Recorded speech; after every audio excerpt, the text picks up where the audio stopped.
다 함께 사도신경으로 우리의 신앙을 고백함으로 8월 19일 목요일 12예언서 기도회를 시작하겠습니다. 나는 전능하신 아버지 하나님 천지의 창조주를 믿습니다. 나는 그의 유일하신 아들 우리 주 예수 그리스도를 믿습니다. 그는 성령으로 잉태되어 동정녀 마리아에게서 나시고 본디오 빌라도에게 고난을 받아 십자가에 못 박혀 죽으시고 장사된 지 사흘 만에 죽은 자 가운데서 다시 살아나셨으며 하늘에 오르시어 전능하신 아버지 하나님 우편에 앉아 계시다가 거기로부터 살아있는 자와 죽은 자를 심판하러 오십니다. 나는 성령을 믿으며 거룩한 공교회와 성도의 교제와 죄를 용서받는 것과 몸의 부활과 영생을 믿습니다.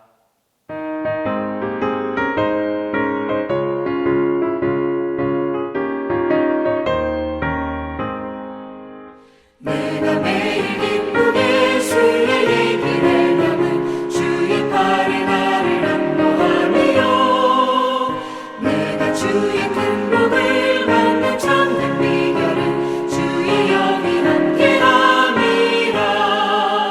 성령이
기쁨 주네 그 큰 사랑 주의 사랑 비칠 때에 이 세상은 어둠 슬픔 중한 짐이 다 사라져 우리들을 가는 길 밝히 비춰주시며 복을 받게 하시니 그 큰 사랑 그 큰 사랑 내 마음속에 충만하게 비칠 때에 찬송하네 그 큰 사랑 내 마음속에 화평함과 기쁨 주네 그 큰 사랑 주의 사랑 비칠 때에 그 광채가 찬란하게 우리 둘러 비치겠네 세상 모두 이기고 천국 생활할 때도 주의 사랑 비치네 그 큰 사랑 그 큰 사랑 내 마음속에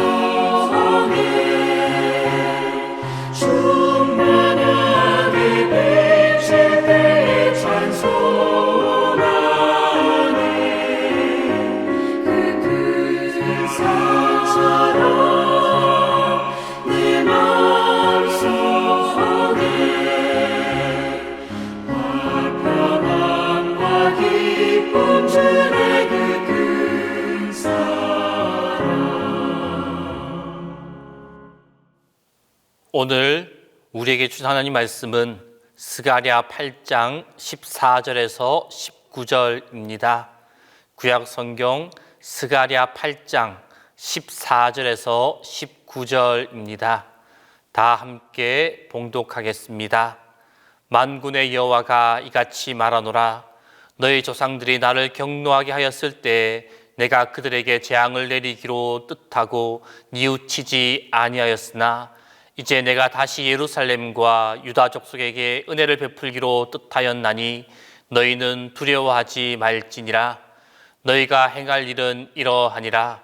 너희는 이웃과 더불어 진리를 말하며 너희 성문에서 진실하고 화평한 재판을 베풀고 마음에 서로 해하기를 도모하지 말며 거짓 맹세를 좋아하지 말라. 이 모든 일은 내가 미워하는 것이니라. 여호와의 말이니라. 만군의 여호와의 말씀이 내게 임하여 이르시되 만군의 여호와가 이같이 말하노라. 넷째 달의 금식과 다섯째 달의 금식과 일곱째 달의 금식과 열째 달의 금식이 변하여 유다 족속에게 기쁨과 즐거움과 희락의 절기들이 되리니 오직 너희는 진리와 화평을 사랑할지니라. 오늘 우리가 읽어보았던 오늘 본문 말씀의 내용을 살펴보면 먼저 14절로 17절 말씀은 하나님께서 선민들을 향하여 과거 그들의 조상을 향한 심판의 때와 달리 그들에게 은혜를 베풀기로 작정하셨음을 말씀하고 있습니다. 이렇게 말씀하시면서 하나님의 은혜를 받기 위한 전제 조건으로서 공의와 사랑의 실천을 촉구하고 있습니다. 그리고 이어지는 18절과 19절 말씀은 선민의 패망과 관련된 금식일이 축제일로 변화되는 비전과 이에 근거한 진리와 화평의 사랑을 권면하고 있는 말씀입니다. 이러한 내용으로 말씀 가운데 마지막 절인 19절 말씀을 다시 보게 되면 만군의 여호와가 이같이 말하노라.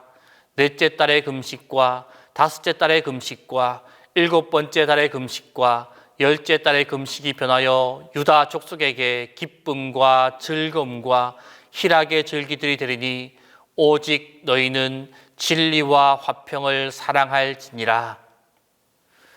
이 말씀을 보면 모두 4개의 금식 절기가 제시되어지고 있습니다. 이 각각의 금식 절기를 살펴보면 먼저 4월의 금식은 BC 586년 4월 9일 예루살렘 성이 바벨론 군대에 의해 함락된 것을, 그리고 5월 금식은 같은 해 예루살렘 성과 성전이 바벨론 군대에 의해 파괴되었던 것을, 그리고 7월의 절기는 같은 해 유대 총독으로 임명된 그달랴가 암몬 왕의 사주를 받은 이스라엘에 의해 살해된 것, 그리고 마지막 10월의 금식의 절기는 BC 588년 10월 10일에 예루살렘이 바벨론 군대에 의해 포위된 것을 기념하여 지키는 절기였습니다. 이 4개의 금식 절기는 모두 한 가지 사건, 곧 예루살렘의 멸망을 전후하여서 발생한 비극적인 사건을 기념하기 위해 챙겨진 절기입니다. 이처럼 예루살렘의 멸망을 전후하여 발생한 4가지 사건을 기념하여 금식하였다는 것은 예루살렘 멸망 사건이 선민들에게 얼마나 충격적이고 얼마나 슬픈 사건이었는지를 우리는 잘 알 수가 있습니다. 이는 마치 우리나라가 일제에 강제 합병되어서 일본의 식민지로 살았던 그 일을 매우 슬프고 수치스러운 역사로 기억하고 기념하고 있는 것과 마찬가지입니다. 이처럼 이 선민들에게도 예루살렘 멸망 사건은 결코 잊을 수 없는 슬프고 충격적인 사건이었습니다. 하지만 하나님은 지금 그 선민들의 이러한 큰 슬픔을 넘치는 큰 기쁨으로 바꾸어 주시겠다라고 약속하고 계십니다. 그렇다면 하나님께서 이러한 일을 이루시는 그 이유가 과연 어디에 있겠습니까? 그것을 19절 말씀의 마지막에서 우리는 발견할 수가 있습니다. 오직 너희는 진리와 화평을 사랑할지니라. 즉 하나님께서는 그들의 금식을 모두 변하여서 기쁨과 즐거움, 희락의 절기가 되게 하신 것은 그들로 진리와 화평을 사랑하도록 만들기 위함이었습니다.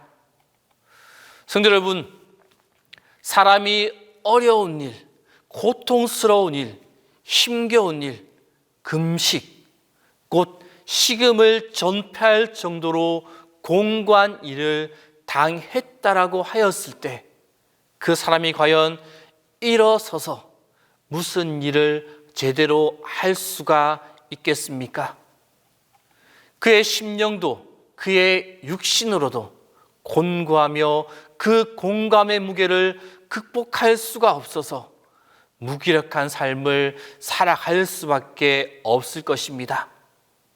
이처럼 포로기한 선민들이 성전 재건이라는 중대한 가업을 오랫동안 중단하고 하나님이 약속하신 영광과는 아득하게 거리가 먼 무기력한 삶을 살아갔던 그 이유는 그들의 영적 나태함과 완악함에서 그 원인을 찾아볼 수가 있습니다. 그렇지만 또 다른 한편으로는 그들의 무기력하고 암담한 현실이 그들 가운데 나타났기 때문이다 라고 할 수도 있습니다. 즉 무려 5차례에 걸쳐 금식의 절기를 지키는 그들의 암담한 상황, 과거에 대한 회한에서 벗어나지 못하고 있었기 때문에 그들은 무기력하고 아무 의미 없는 삶을 살아갔던 것입니다. 그러한 삶을 살아가는 그들에게 하나님은 스가랴 선지자를 통해서 분명하게 선포하고 계십니다. 그 모든 금식이 변하여 기쁨과 즐거움과 희락의 절기들이 되리라. 이제 어떻게 되었습니까? 그들은 이제 더 이상 과거 조상들의 범죄와 그로 인한 형벌을 상기하지 않아도 되었습니다. 그들은 더 이상 과거에 얽매여 살 필요가 없으며 이제는 영광스러운 미래를 소망하며 살아갈 수 있게 되었습니다. 이제 그들은 선민으로서 마땅히 해야 할 바, 진리와 화평을 사랑하고 그것을 행하기만 하는 그러한 삶으로 변화되었습니다. 성도 여러분, 과거 포로귀한 선민에게 베풀어 주셨던 이러한 하나님의 약속, 하나님의 은혜는 오늘 우리 믿음의 백성들의 현실과도 긴밀하게 연결되어져 있습니다. 과거 우리는 죄의 노예로 살아가며 이 죄에 대한 죄책감으로 죽을 수밖에 없는 운명이었습니다. 우리 조상 아담이 지은 원죄와 그로 인한 죄책감, 그리고 장차 있을 사망의 심판을 두려워하며 살아가는 존재일 수밖에 없었습니다. 그렇게 우리의 삶은 금식과 눈물, 탄식으로 특징되는 절망적인 것으로 가득한 삶이었습니다. 그러나 하나님께서는 우리의 이러한 형편과 상황, 우리의 암울한 현실을 불쌍히 여기셔서 구원자 예수 그리스도를 이 땅에 보내주셨습니다. 그리하여 과거 우리가 어떻게 해도 벗어날 수 없었던 그 죄의 사슬에서 해방케 하시고 자유케 하셨습니다. 그리고 미래의 절망에서도 구원하셔서 영광스러운 천국에 대한 소망을 가지며 살아갈 수 있도록 우리의 삶을, 우리의 생각을 변화시켜 주셨습니다. 성도 여러분, 우리 모두는 이러한 은혜를 다 받아 누리는 믿음의 백성입니다. 이 은혜를 받은 우리는 과연 어떻게 살아가야만 하겠습니까? 오늘 본문에 과거 선민들이 그러하였듯이 더 이상 후회와 절망의 나날을 보낼 필요가 없습니다. 이 하나님의 구원과 그 축복을 감사하며 진리를 행하며 진리를 전하며 화평을 이루는 삶을 살아가야만 합니다. 또한 하나님의 아름다운 은혜를 자랑하고 하나님께서 기뻐하시며 우리의 삶을 복되게 만드실 그 일을 행하며 나아가야만 합니다. 실로 하나님께서는 우리가 선과 의, 복된 일을 행하도록 모든 조건을 준비해 주셨습니다. 그러니 하나님이 베푸신 그 은혜를 만끽하며 선한 것, 의로운 것, 화평한 일에 열심을 내며 살아가는 성도들이 다 될 수 있기를 바랍니다. 그리하여 주님의 진리 가운데 화평과 사랑이 넘쳐나는 삶을 살아가는 우리 모든 성도들의 삶이 다 될 수 있기를 바랍니다. 기도하겠습니다. 오늘 이 시간 기도하실 때 먼저 주님 우리에게 베풀어 주신 그 은혜를 기억하며 이제는 진리와 화평을 전하는, 진리와 화평을 누리는 그 삶을 살아가는 우리 모두가 되게 해달라고. 그리고 두 번째로, 오늘도 주님의 인도하심이 우리의 삶 가운데 가득 넘쳐나게 해달라고. 그리고 마지막 세 번째로, 힘겨운 삶을 살아가는 그 모든 사람들에게 주님의 도움의 손길이 있게 해달라고. 주님의 도움의 손길을 통하여서 그들이 회복되게 해달라고. 이 세 가지의 기도의 제목을 가지고 이 시간 함께 기도하겠습니다. 사랑의 하나님, 우리 한 사람 한 사람을 사랑하셔서 주님의 아들을 보내주심에 감사를 드립니다. 죄로 인해 죽을 수밖에 없었던 저희들의 슬프고 암담했던 모습을 변화시켜 주셔서 기쁨과 화평의 삶이 되게 하여 주심에 또한 감사를 드립니다. 주님의 은혜로 인하여 우리의 삶의 자리가 변화되었음을 기억하게 하여 주옵소서. 힘들고 어려운 현실이 우리 가운데 있을지라도 그 모든 것을 기쁨으로 바꿔주실 주님을 신뢰하며 주님을 의지하며 나아가는 우리 모두가 되게 하여 주옵소서. 그리하여 우리의 삶이 주님의 도우심과 인도하심 은혜로 기쁨이 넘치는 삶, 진리와 화평이 넘치는 삶, 사랑이 넘치는 우리의 삶이 되게 하여 주옵소서. 하나님, 오늘도 주님 앞에 나와 기도하는 모든 이들의 손을 잡아 주옵소서. 주님께 기도하며 살아가는 것이 우리의 손을 잡고 가는 길이 외롭지 않게 하시고 두렵지 않게 하여 주옵소서. 나 홀로 가는 길이 아니라 주님과 함께 감으로 당당하게 하여 주옵소서. 오늘도 주님과 함께 거침없게 하여 주옵소서. 어려운 일이 기다리고 있을지라도 주님과 함께라면 넉넉히 이길 수 있음을 믿습니다. 우리를 위하여 좋은 것을 준비해 놓으신 것을 믿습니다. 하나님, 오늘도 주님께서 인도하시는 그 길을 따라가며 하나님의 은혜를 풍성히 누리며 넉넉히 살아가는 하루가 되게 하여 주옵소서. 성령 하나님, 오늘 하루도 우리의 심령이 성령께서 거하시는 거룩한 처소가 되기를 원합니다. 우리의 심령 속에 성령님의 빛이 꺼지지 않게 하시고 말씀과 기도가 우리의 심령에서 사라지지 않게 하여 주옵소서. 성령의 빛 속에서 하나님의 말씀을 바로 알아듣게 하시고 들어야 할 소리를 듣게 하시며 들어서는 안 될 소리는 물리칠 수 있도록 우리에게 지혜와 분별력을 허락하여 주옵소서. 주님, 오늘도 힘겨운 삶을 살아가는 성도님들이 있습니다. 삶의 의욕을 잃어버리고 절망하는 이들이 있습니다. 주님의 이름을 간절히 부르는 이들이 있습니다. 주님, 그들을 불쌍히 여겨 주옵소서. 연약한 마음 주님께서 붙잡아 주옵소서. 주님의 손이 임하시면 그의 마음도 단단하여질 것을 믿습니다. 허물어져 내리는 그 마음 주님께서 다시 강하게 세워 주옵소서.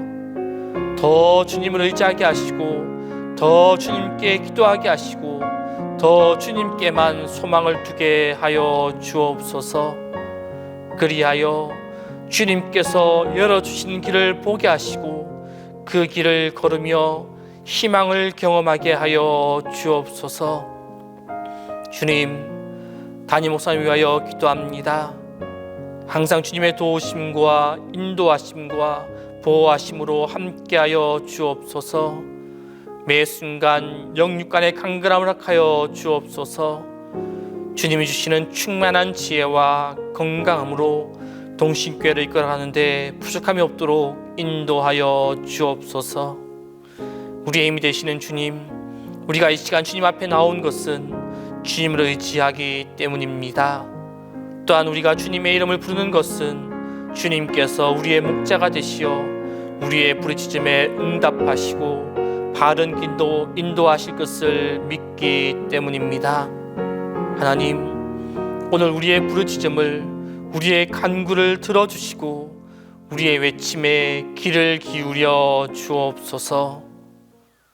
이제는 주님께서 가르쳐 주신 기도를 다 함께 하오니 하늘에 계신 우리 아버지, 아버지의 이름을 거룩하게 하시며 아버지의 나라가 오게 하시며 아버지의 뜻이 하늘에서와 같이 땅에서도 이루어지게 하소서. 오늘 우리에게 일용할 양식을 주시고 우리가 우리에게 잘못한 사람을 용서하여 준 것 같이 우리 죄를 용서하여 주시고 우리를 시험에 빠지지 않게 하시고 악에서 구하소서. 나라와 권능과 영광이 영원히 아버지의 것입니다.